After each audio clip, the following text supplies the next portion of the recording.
So ito yung ginagawa natin ngayon mga kabrads. So binago natin yung linya ng plumb beam nung naunang tubero dito. Gawa ng palpak yung ginagawa niya mga kabrads. So inulit natin siya panibago. Yan, panibagong trabaho na naman.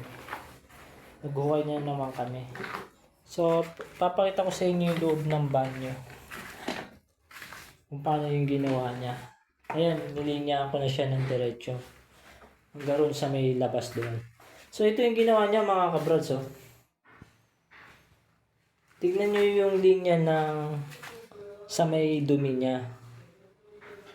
Andun yung linya ng ng D4 sa labas. Nag-trace siya dito. Tapos wala siyang pasingawan.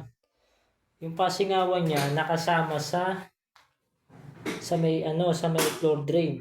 Maski itong mga floor drain na to, nakasama siya doon sa may natin, sa linya ng Poso Negro sa may dumi. So doon pa lang mga kabrads, mali na siya. Tignan nyo dito. Itong pagkalagay ng PVC niya, maling-mali siya. Ayan siya. Bali itong linya na to, dumiretso yan doon. Nakatap siya doon sa may linya ng ng dumi. Kaya binago natin siya. Then ito naman sa dumi niya, nakakalibi siya papunta ron. Babaksak doon yung dumi. So tatanggalin natin lahat yan, babaguhin natin siya lahat. Pati yung abang lang sa tubig niya, yung asod. Papalitan natin ng PPR. Yan siya, oh. Tingnan nyo mga kabrads.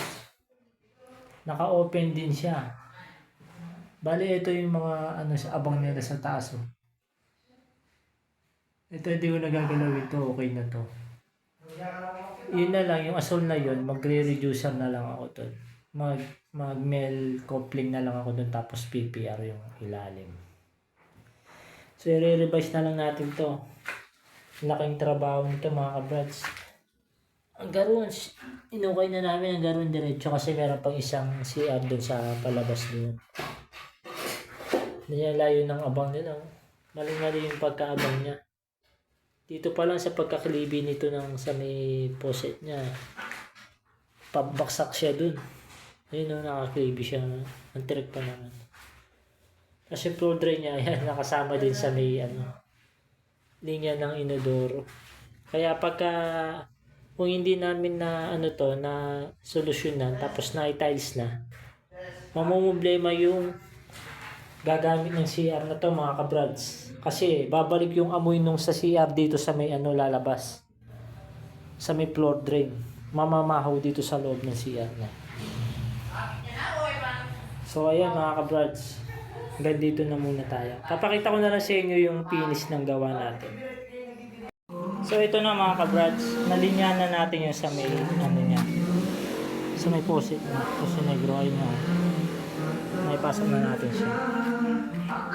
Diretso siya dito. Sa banyo medyo madilim siya. Kaya nakaset na lang siya.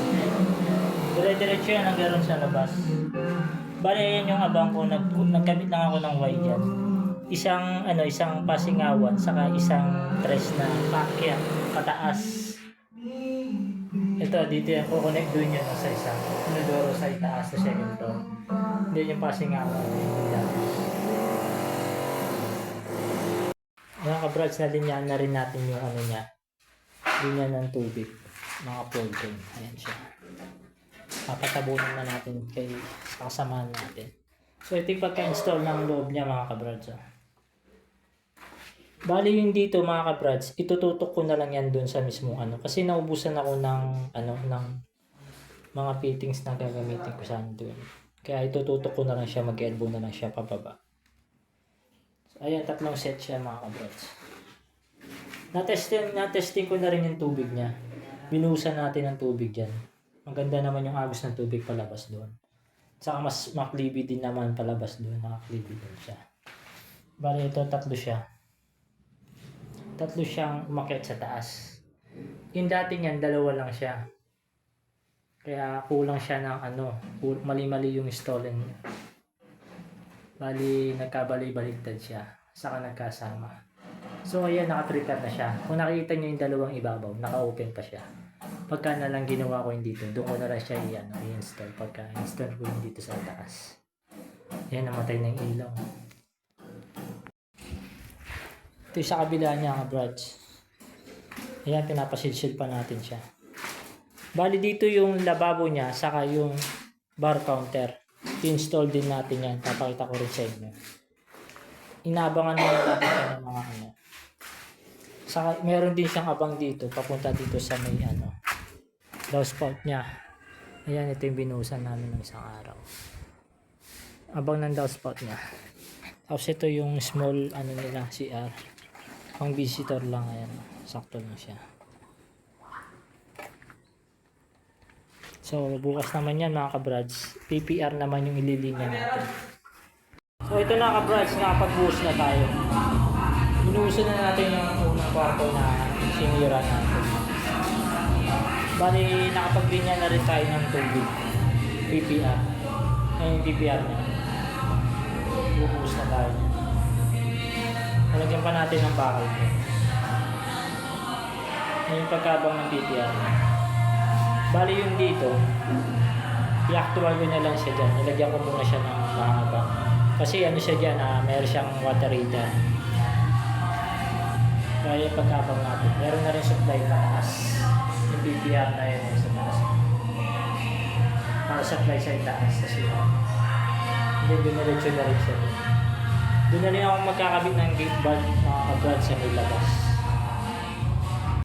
Ayan, ito yung dito. Ayan siya. Yung lababo niya, nalagyan na natin siya. Lagyan na rin natin ng tubig ng supply. Ito na tayo pupuha. Diretso din siya doon.